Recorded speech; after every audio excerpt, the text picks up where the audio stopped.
Alright, hello everyone, my name is Koming Ari Denawati, and in this video we're going to discuss about quadrilateral inscribed in a cycle.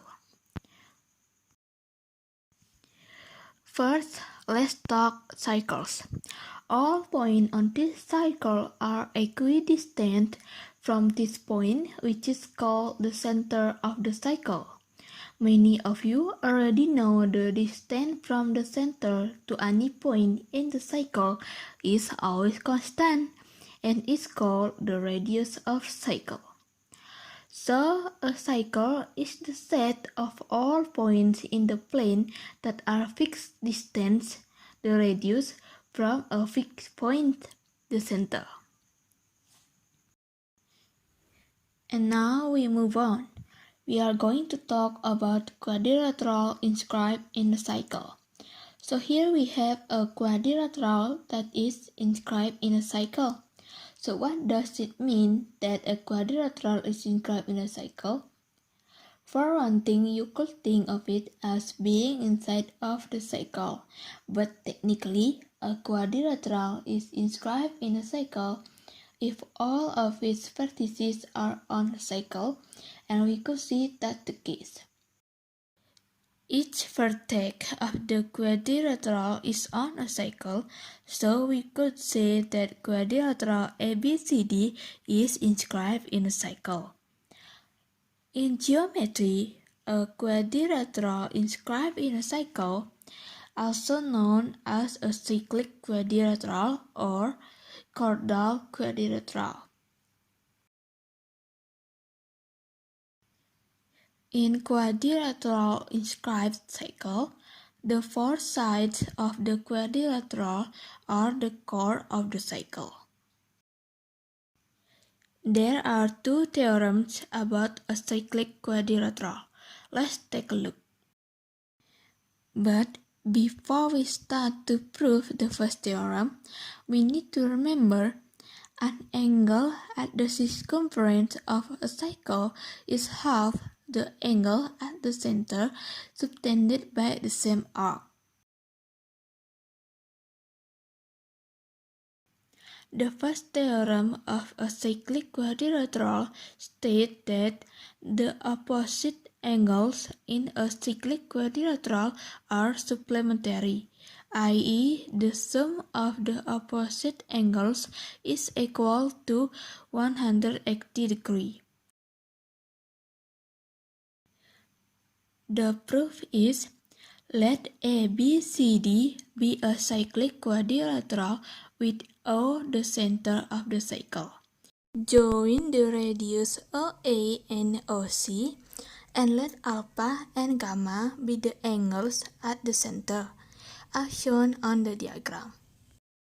In this theorem, we are going to prove that angle ABC plus angle ADC equal to 180 degrees.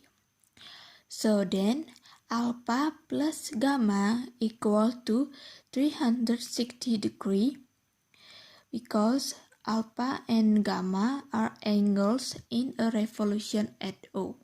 Also, angle B equals to half gamma because angle B is an angle at the circumference of a cycle and gamma is the angle at the center subtended by the same arc, that is arc ADC.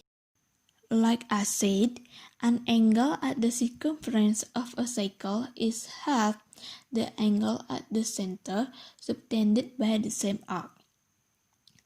And next, angle D equals to half alpha because angle D is an angle at the circumference of a cycle and alpha is the angle at the center subtended by the same arc, that is arc ABC.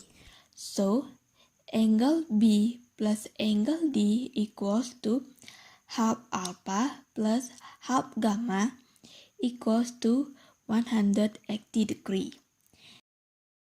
Hence, also, Angle ABC plus angle ADC equals to 180 degree, or angle sum of quadrilateral ABCD. And then, the first theorem has been proven.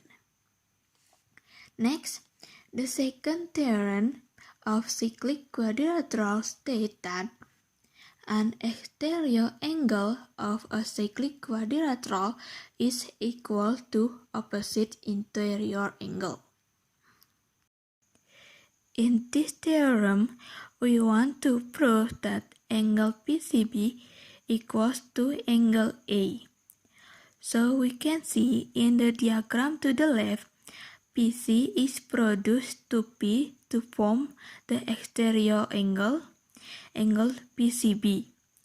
This exterior angle and angle A are both supplementary to angle DCB, so they are equal. And then the second theorem is proven.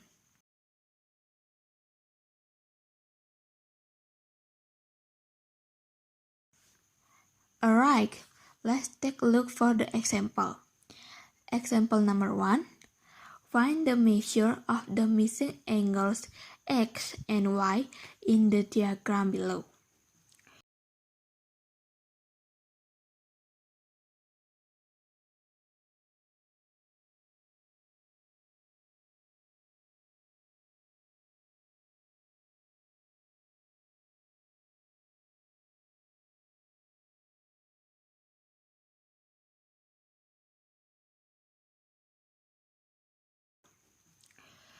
The solution is X equals to 80 degree. We can find it from the second theorem, that is the exterior angle equals to the opposite interior angle. And Y plus 70 degree equals to 180 degree. We can find it from the first theorem, that is opposite angles are supplementary. So subtract 70 degree on both sides and we got Y equals 110 degree. Therefore, the measure of angle X and Y are 80 degrees and 110 degrees, respectively. And next, the example number 2. Find the measure of all angles of the following cyclic quadrilaterals below.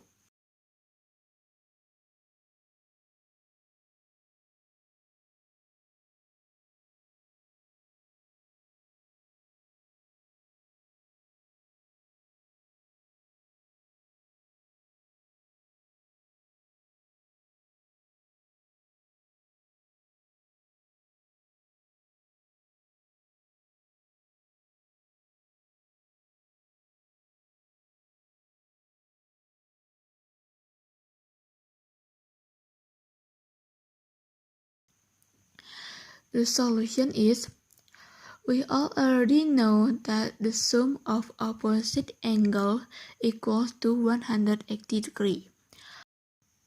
And then we can make Y plus 2 degree plus Y minus 2 degree equals to 180 degree. We simplified Y plus 2 plus Y minus 2 equals to 180 degree. And then we get 2y equals to 180 degree. Divided by 2 on both sides to get y equals to 90 degree. On substitution, y plus 2 degree equals to 92 degree and y minus 2 degree equals to 88 degree. Similarly, 3x minus 2 degree plus 7x plus 2 degree equals to 180 degree. Simplify, 3x plus 7x equals to 180 degrees. We get 10x equals to 180 degrees. Divided both sides by 10 to get x equals to 18 degrees. On substitution, we get 3x minus 2 degrees equals to 52 degrees, and 7x minus 2 degrees